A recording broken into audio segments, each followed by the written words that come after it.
Hello everyone and welcome to this final Hort Science Online event. Today we're going to talk about IPM planning, and this will be with myself, Martin Donnelly, and Sam Rivers. So what I want to do first is why IPM planning is important to you, the grower. So as people will already know, things are changing now in our industry. We're all seeing active ingredients being lost, and everyone's having to look at new ways of working. So these are new challenges that you're facing, which will require you to change the way you approach plant health and vigor, pest, disease and weed control, along with growing media choice. We all know that we're moving towards a peat-free world for growing media, and that's just another part of IPM, because everything you do along with growing media going forward and all the other products you use will affect how you approach IPM on the nursery. So why is this happening? Partly because of something called the Sustainable Use Directive. So this is changing the way we operate on the nursery because it's implementing new regulations which are designed to promote environmentally responsible and sustainable use of plant protection products. This is now rolled out throughout the UK and Europe and is actually now in law.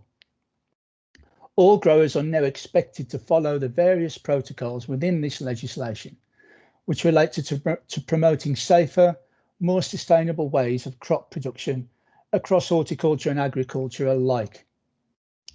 Now, growers who embrace these changes at the earliest opportunity will be far better equipped to adapt to new crop protection techniques required going forward into the future, therefore future-proofing your business.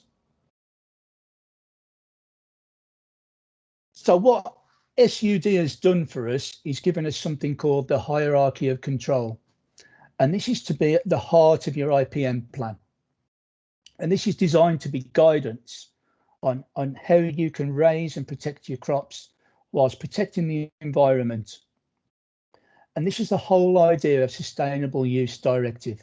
It's about protecting the environment and the operator and the general public at large.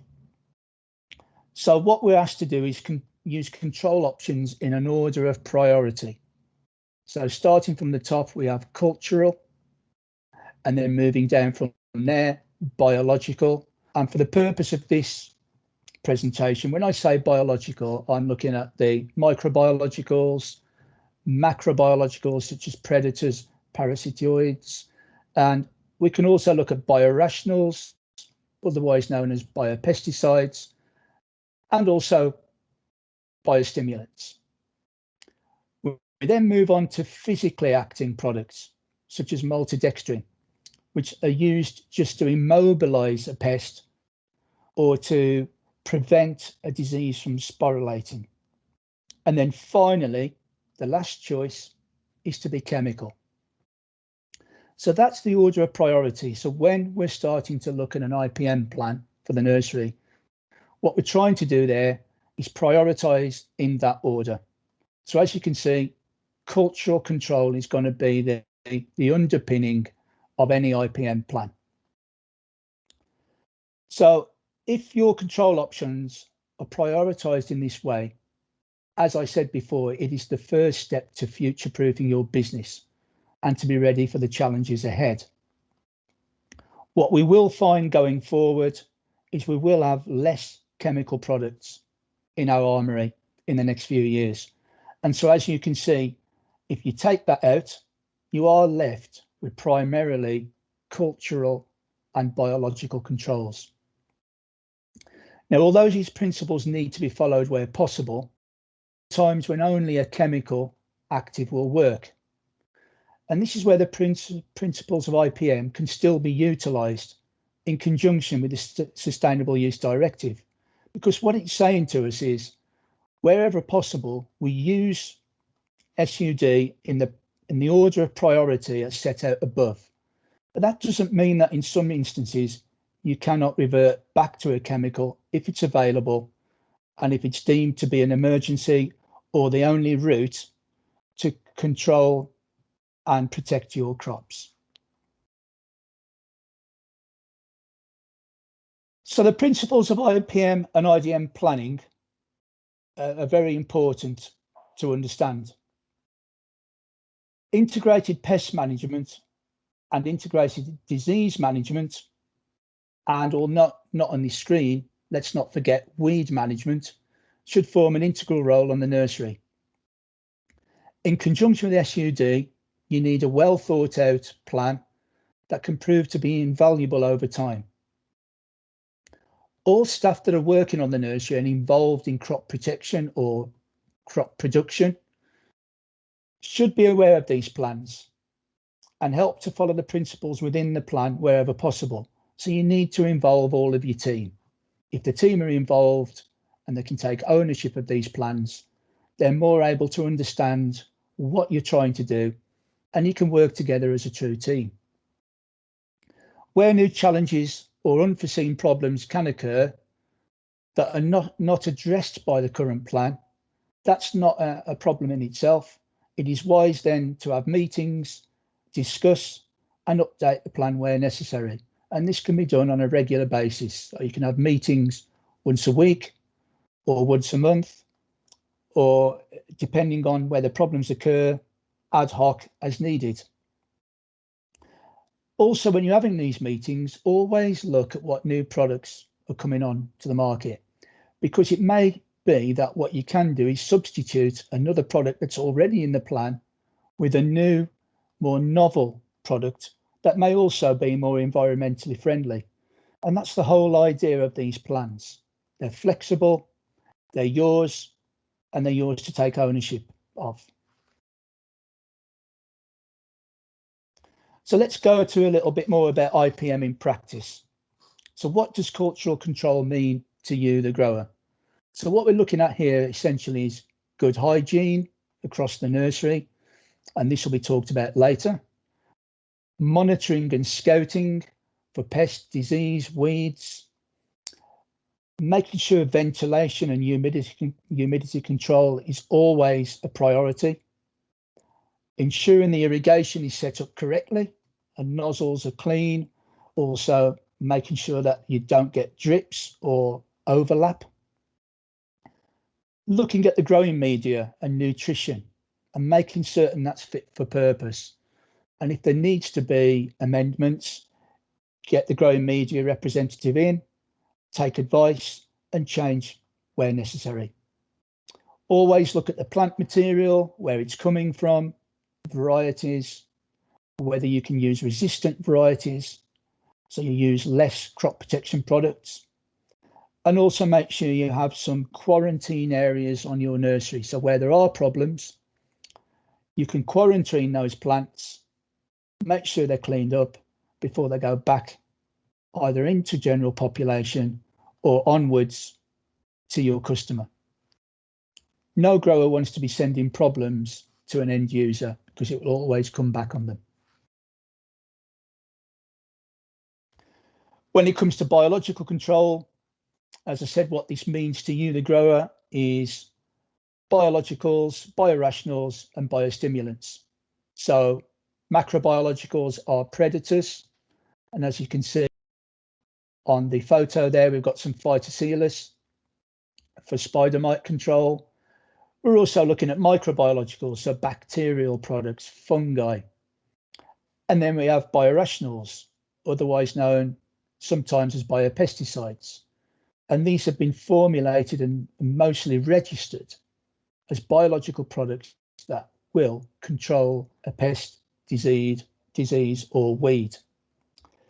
We then have biostimulants, which sometimes are natural elicitors, and these help to boost the plant's natural defences. These can all be used together as part of your IPM plan and in conjunction with your cultural control. So all these groups are classed generally as biological in principle. Sometimes it's good to use a side effects database when you're using different products and control controlling different pests and diseases, as some products you're using may have a detrimental effect to some of these organisms. These side effects databases are available from biological control companies online and are very easy to understand. Next in line are physically acting products. Now, as it says, these are purely physical in their nature, in activity. Now, these can immobilize a pest, which stops them from feeding or moving around, or can even prevent sporulation of a disease, which gives you time to get the environment correct so that disease cannot spread throughout the crop. It gives you a little bit of time to think about what you're doing. They're not chemical in nature, they're purely physical.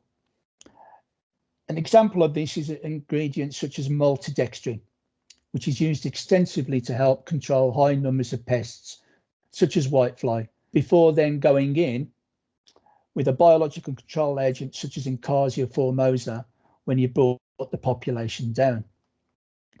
Regular use of physically acting products is a good way to control high populations of pests and diseases without chemical active ingredients. Therefore, you're not overusing the chemicals, and normally physically acting products can be used any amount of time per crop. Sometimes there may be a limit, but it's always quite a few applications allowed because there's no chemical there. So it gives you plenty of options through a growing season. And finally, chemical actives. So under SUD, these would be the last choice in a program. But in most IPM programs, they're still going to be used. But you've got to integrate them into that program under the principles of SUD. So these products are designed to work on a process or site of the target organism, either a pest, disease, or weed. Overuse of these products can result in resistance, where the target pest, disease, or weed builds up a tolerance to the active ingredient, and over time, the effectiveness is greatly reduced. Resistance issues have been common with pyrethroids, carbamates, and neonicotinoids in the past. That's just to name a few. With the change in focus within the industry, these products are in decline, and they will continue to do so in the future and at a very accelerated rate going forward. So when it comes to chemical actives, they are a very important part of an IPM plan, but they need to be used carefully. So it's important to know that all chemical products will have codes relating to their mode of action on the label, which are very important to growers when creating an IPM plan. Product codes relate to the active substance, not the product name. So that's very important. You could have several products with different names, but they may have the same code on the label, which means they've got the same mode of action. So the grower may think by using 4 or 5 products with different names that they're mixing the mode of actions up. And that's not always the case. So always refer to a label when you're applying a plant protection product to make sure you know the code, so you know what the mode of action is. And it's good when you're creating plans that you're looking at products that may all be designed to attack the same pest, but they must be doing it in a different way with a different mode of action. And that way you will reduce the risk of resistance. So it's very important to plan your chemical use carefully by using these products with different modes of action. Always record these choices in the IPM plan effectively and ensure that the spray operator or sprayer operators know what you're doing and they follow the plan to the letter. Because if they don't and start going back to old practices, resistance will build up very quickly.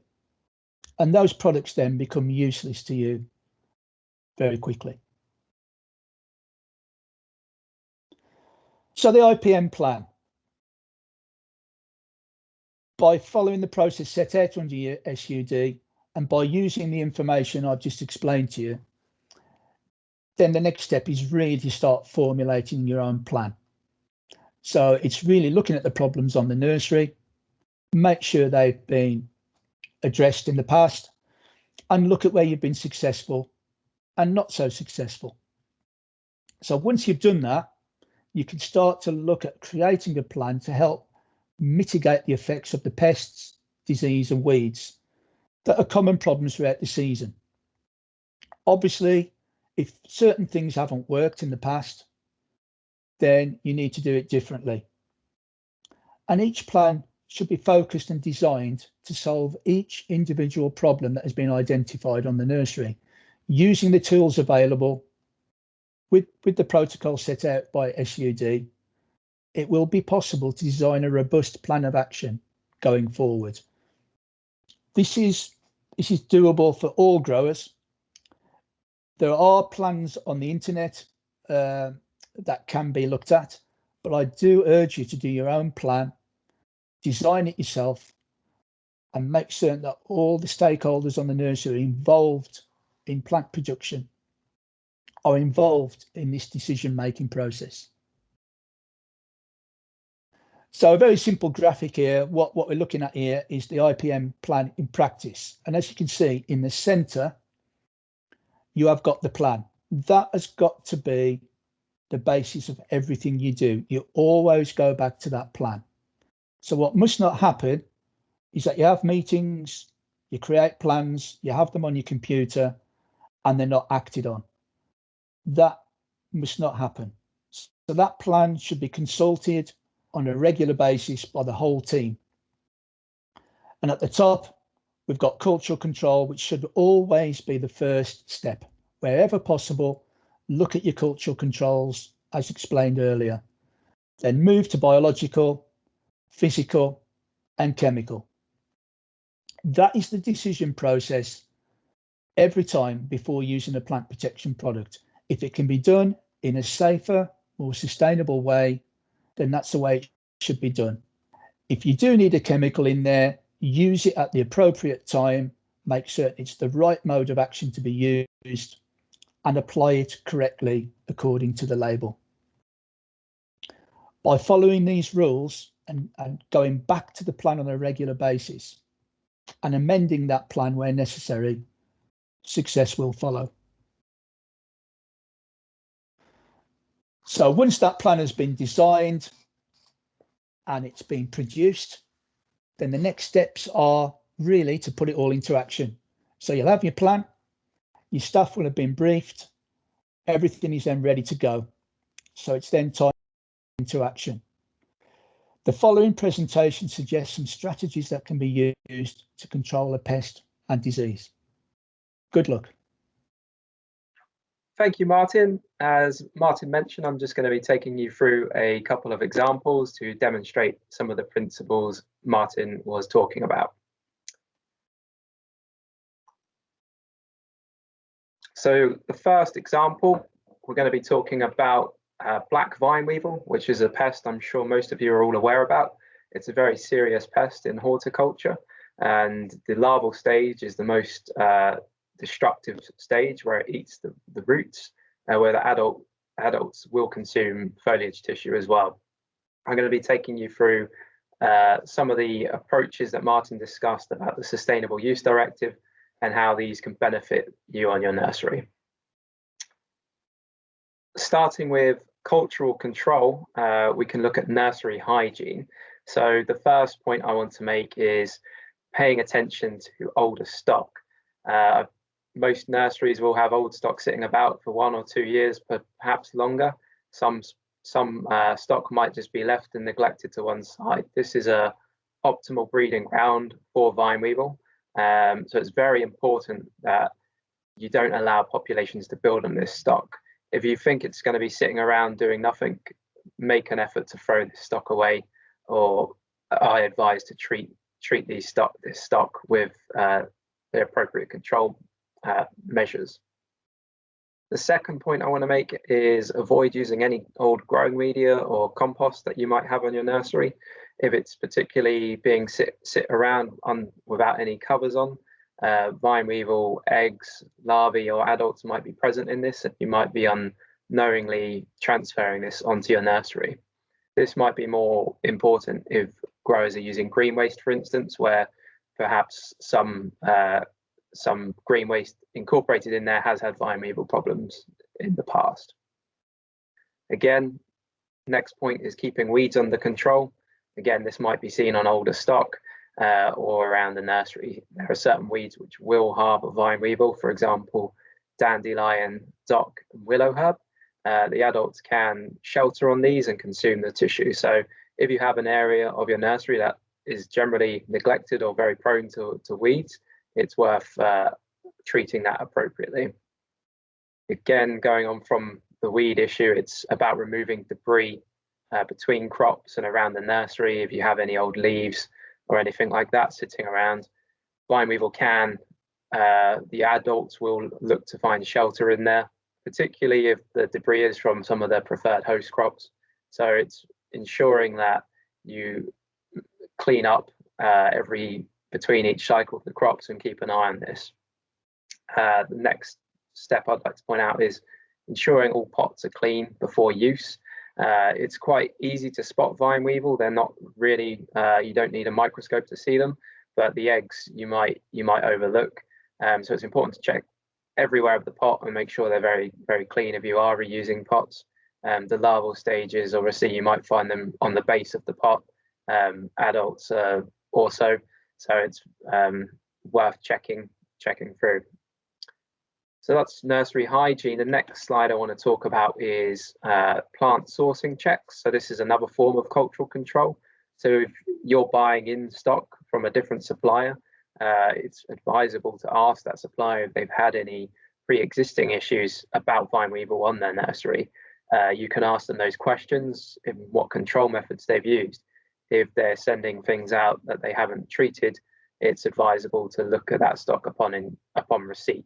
If they've got stock that particularly sits around for a long time, or you're buying in susceptible stock, we advise always checking for signs of damage, and that could be as straightforward as just lifting the plant out of the pot, checking for any larval signs.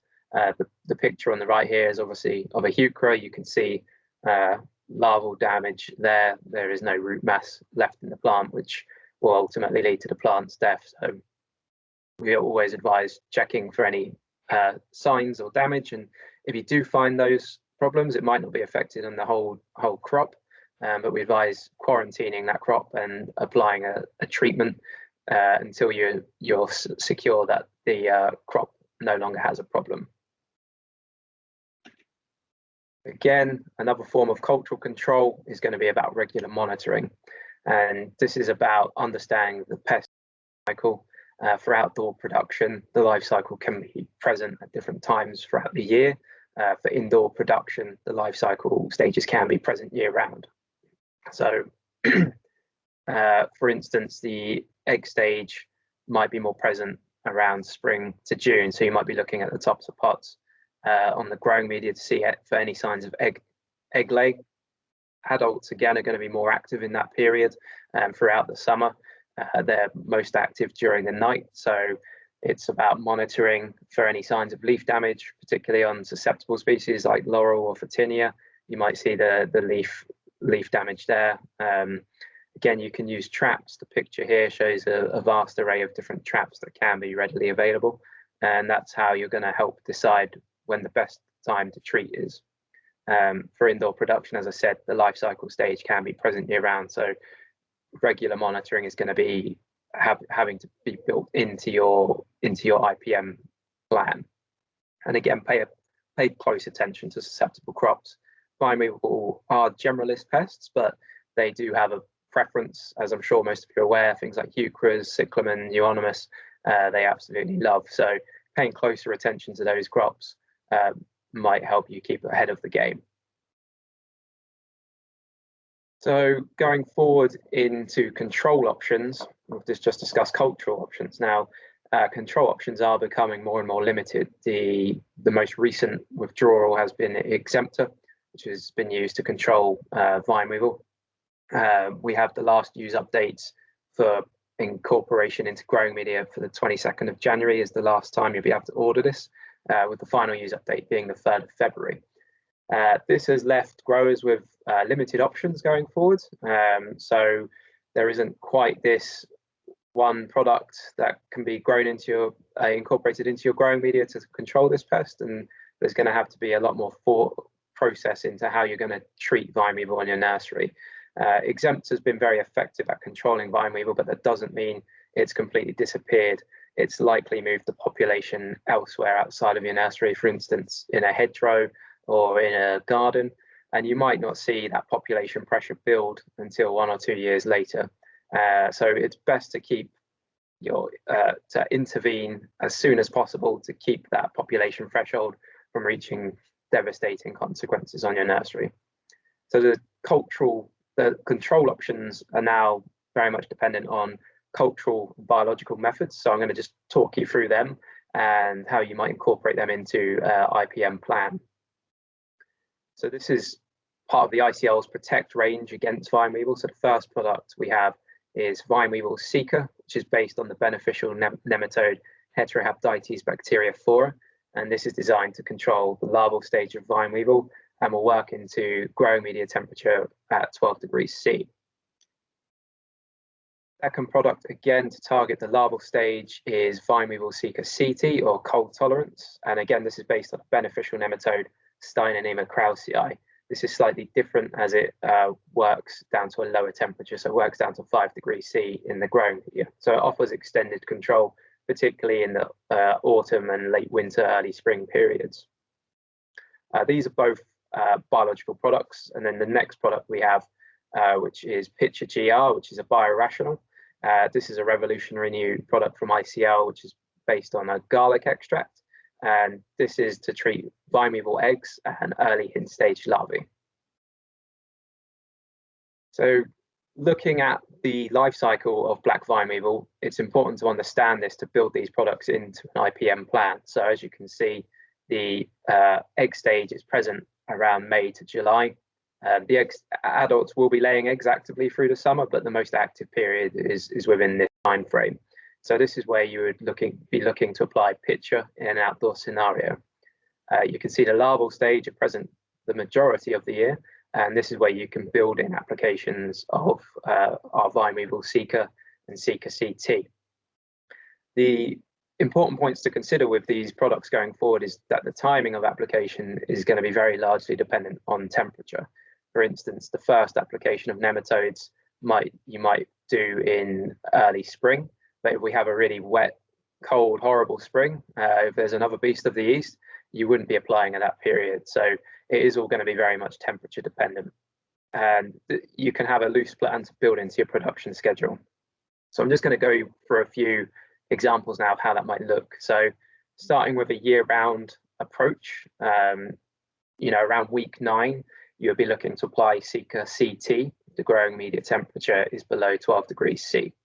Again, very much temperature dependent. If it's snow on the ground or if it's below 5 degrees C in the pot, you would have to delay this application. Going forward to week 15, you'd like to think that the temperature would be increasing by then, so you can look to apply the Vinylseeker. Again, this is to target the larval stage, as the adults won't be actively laying eggs at this point. Around week 15 is when they're going to be emerging and looking to reproduce and lay these eggs. So coming into week 19 and week 25, this most active period of egg laying is where Pitcher is going to be the most beneficial product here. So the idea is to kill any new eggs that are being laid, to kill off that life cycle stage. And then any eggs that do survive, you can go forward to week 31 and then give them another drench with Vinylseeker, because now the temperatures are much more in line with the nematode application for this product. And then it's just about monitoring throughout this period. Coming into week 38 and week 43, it's going to be about monitoring that temperature. So it's deciding if whether to apply Seeker or Seeker CT. You need to keep looking ahead at the temperature. It's no good using 1 week as an example. If it's going to be warm 1 week and then the temperature suddenly drops the next week, that's the decision you're going to have to make to say, right, it's better to apply Vineacity at this stage. Again, all very largely dependent on the temperature. And this example production, in indoor production where it's heated above 12 degrees C, it's very unlikely you'd need to use the Vineacity product. So that's a year-round approach. Now just going to a medium-term planning example with heuchera as an example crop. So week 17, you have freshly potted plants. You would apply pitcher, again, because this is where adults are going to be actively laying their eggs, and this is one of their favorite plants. So the adults are going to be actively searching for this plant on your nursery and laying their eggs there. So the pitcher will help reduce that egg pressure. And then going forward, week 24, Seeker vine weevil will be for the apply Seeker as the nematode application, as the growing media temperature will be above 12 degrees C, or you'd like to think so. And it's going to be about regular monitoring throughout the summer. Again, as I mentioned earlier, they have favorite plants, and the population might build more so on these plants compared to other areas on the nursery. And then going forward towards autumn, early winter, it will be about monitoring that temperature. And week 36, if adults could still be actively laying eggs, it's worth applying pitcher again to just kill off any remaining new larvae that might overwinter. And then Seeker or Vineacity will be the best approach to just control the crop throughout the winter and autumn period. So that's a medium-term example. A shorter term, an example here would be cyclamen. So around week 24, you've received these plants and pot them into 10.5 centimeter pots. You can treat with Seeker vine weevil, and this will just help control any larval stages that might be present. And again, continuing to monitor these plants. It's advisable to flag a few plants that you might know you can see crops that might have them in it, and flag those plants to monitor the efficacy of treatment. And then you can maybe perhaps treat again with pitcher. If you're monitoring for adults, if you find adults on the crop, pitcher will be a good approach here. And then there's continued monitoring. You've kept your eye on the ball. You've noticed that populations are not really growing or they're building. That's where you need to decide what product to apply. So, week 37, week 46 going forward, you'd be looking at Seeker or Vineacity, temperature pending, and regularly monitoring that through to marketing. So just as an example here, this is how it might look on a year calendar for a year-round plan.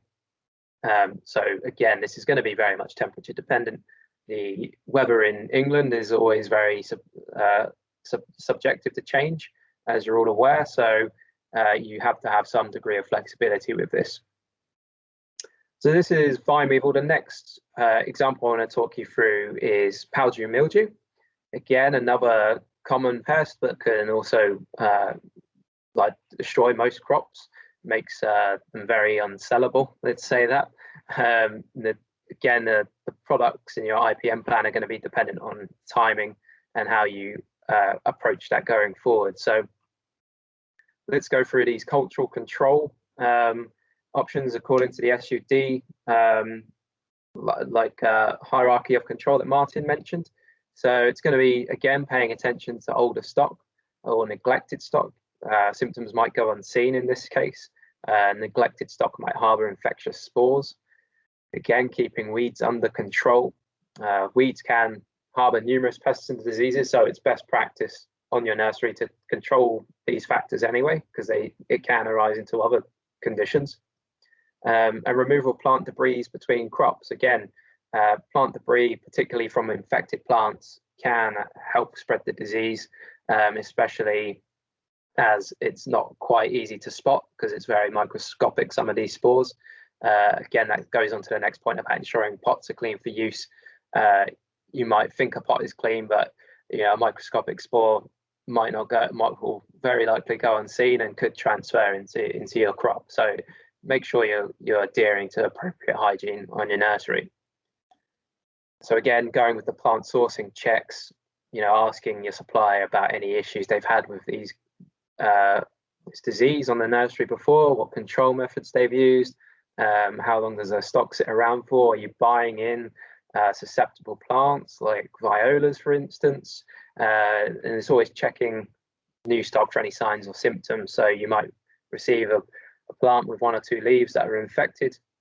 So it's about isolating that plant from that population, either disposing of it or removing the infected foliage and removing out appropriately. You can prune out infected material on larger crops, for instance, and again quarantining those plants until you know the issue is past. The cultural control of powdery mildew, like regular monitoring, is going to be very key in this. Epidemics that occur overnight are generally the result of undetected low-level infections that have spread spores throughout the production area. So it's about really closely monitoring infected plants, removing them from your production area, pruning out diseased tissue, and disposing of accordingly. You might have areas on your nursery that are more susceptible to that are more favourable to powdery mildew development.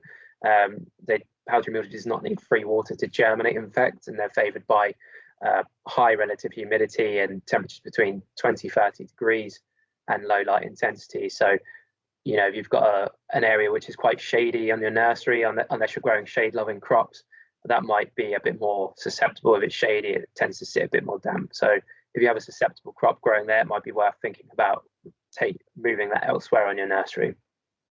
Powdery mildew is more prevalent in the spring and autumn, where larger differences between day and night temperatures occur. Temperatures above 32 degrees can kill powdery mildew fungi and spores, and the presence of free water can reduce spore germination. So going into IPM planning with this disease, it's again about understanding the life cycle of the disease. With anything, it's even with Weevil, it's understanding that life cycle to build a plan to help combat it. You know, again, avoiding conditions favourable to disease, pruning, you know, providing good airflow in your growing media, good drainage. These are very good points before you even look at a chemical or biological approach. So it's building that best practice approach on a nursery, and it might seem time consuming when you're doing it, but that extra effort you're putting into maybe removing weeds, removing extra foliage will pay off, because you're preventing the spread of pest and disease on your nursery. So this helps you then choose the appropriate products for control. And going forward into control options, there are a lot of options for powdery mildew, but chemical options, as I'm sure you're all aware, are becoming more and more limited. So it's about being aware of that and choosing products that maybe reduce dependency on these products. So I'm going to go through a few examples again, just to show how this might look on your nursery. So the 2 products, or 3 products I should say, I want to talk about are ICL's Vital Nova nursery range, which is a biostimulant product. These would be biological products. And then the third product I want to talk about is Amistar, which is a broad spectrum systemic fungicide, which would be classed as a chemical approach to controlling powdery mildew. So there's a multiple approach way of thinking that we're looking to reduce chemical dependency going forward. It's using different products in conjunction with one another. The biostimulant products, for example, need an initiation period before they're most effective within the plant. You know, and this takes typically 5 to 10 days to reach that phase. And then it's about alternating applications to ensure that those products are always working in the plant at their optimum levels. And then it's reducing the need for chemical control until it's absolutely necessary. So the 2 biostimulant products can be used, you know, like this but Amistar, you know, it has certain usage restrictions on it. It can only be used up to twice a year according to the EMU, and this will, you know, obviously limit it. So we're trying to map these strategies to use the chemical only when there's a really high stress period where the disease pressure is high. So how this might look on an IPM plan: going into week 14, the temperature is increasing, but the night temperature is still low. This is, you know, providing conditions favourable for powdery mildew growth. So we advise applying Vital Nova Prime, applied at 1 litre per hectare every 10 to 15 days. So this is to encourage the natural defence mechanisms within the plant to activate. And again, it's going to be about building in your monitoring for any mildew incidents, because this is where you're in a period now where you might start to see it. So a couple of weeks later, you come to week 16, you find this incidence of powdery mildew on a small scale, so you prune out or you remove the plant accordingly, and then you can switch to an application of Vital Nova Guardian, which is a foliar product. So you're strengthening the foliar tissue there, and you can apply this at 2 litres per hectare every 7 to 10 days, and then alternate these applications with Guardian and Prime. So you're giving extra foliar protection, but still retaining the natural defences being activated within the plant. So then you come to week 18, the humidity is likely to be higher. There's probably more moisture in the air. So this is leading to an increasing incidence. So you might see more outbreaks on your nursery. So this is where you would switch to alternate applications of Guardian, and then you resort to the chemical control applied to recommendations, obviously. And then you would continue to monitor this until the disease pressure is lower. And then you could switch back to Vital Nova Prime once you're happy that the conditions are much more unfavorable for powdery mildew growth and the disease pressure is lower. So you would build that in to your vine weevil plan. It might look something like this, where you can see from week 14 up to week 20, you've got this powdery mildew program in place on your nursery. So I hope that makes sense, and this is just to make a brief overview of what you might want to do on your nursery going forward to control these pests and diseases. Obviously, speak to your local technical sales area manager, and we can tailor programs to your nursery to help you decide the best method for an individual's needs. Thank you very much.